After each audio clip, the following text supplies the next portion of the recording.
비록 왕이 그 지혜가 부족하고 또 그 정치적 수완이나 군사적 능력이 떨어진다 할지라도, 그러나 그보다 더 중요한 것, 그것은 바로 그가 진정 여호와를 경외하는 자인가 하는 것입니다.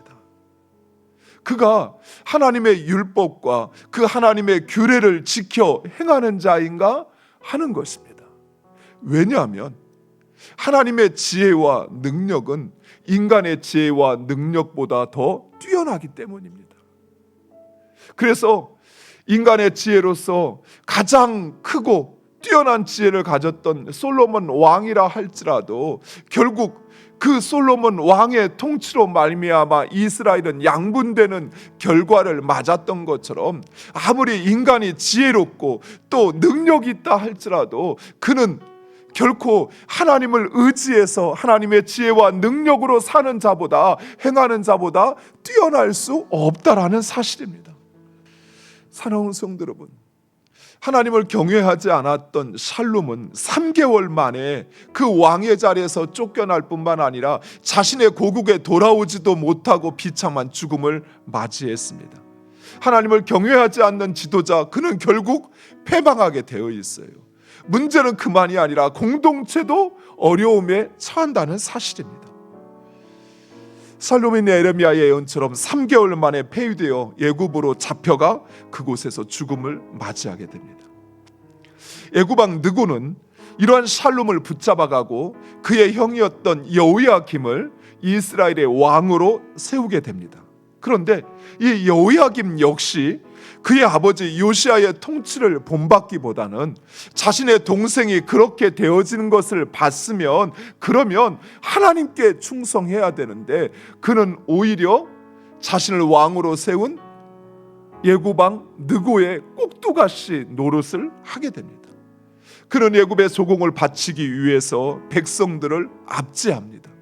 그뿐만이 아닙니다. 나라가 그렇게 어려운 상황인들인데 백성들을 강제로 동원하여서 자신의 왕궁을 호화롭게 중건하게 됩니다. 세금을 과도하게 징수하여 탐욕적인 쾌락에 빠져서 살았던 것이에요.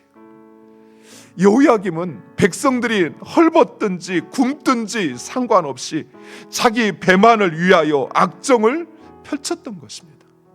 그에게 백성은 형제가 아닌 노예일 뿐이었던 것이에요. 그에게 백성은 하나님께서 자신에게 맡겨준 약물이가 아니라 자신의 목적과 자신의 욕망을 위한 수단일 뿐이었던 것입니다. 예레미야는 바로 이런 여호야김의 운명에 대하여 이야기를 합니다. 그가 짐승처럼 버려질 것이요, 그리고 백성들도 그를 슬퍼하거나 그를 위하여 예곡하지 아니할 것이라 말씀합니다.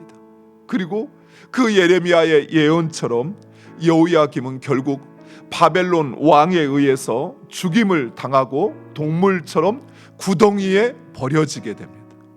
그리고 백성들은 그 시신을 꺼내서 예루살렘 성벽 밖으로 던져버립니다. 그래서 여호야김의 그 무덤은 지금도 어디 있는지 알려져 있지 않아요. 사랑하는 성도 여러분, 참된 왕권은 백향목 궁궐과 폭정에서 나오는 것이 아닙니다. 참된 권위는 어디에서 나올까요? 그것은 바로 자신을 그 자리에 세우신 하나님, 그 하나님의 뜻을 이루는 것에서 나옵니다.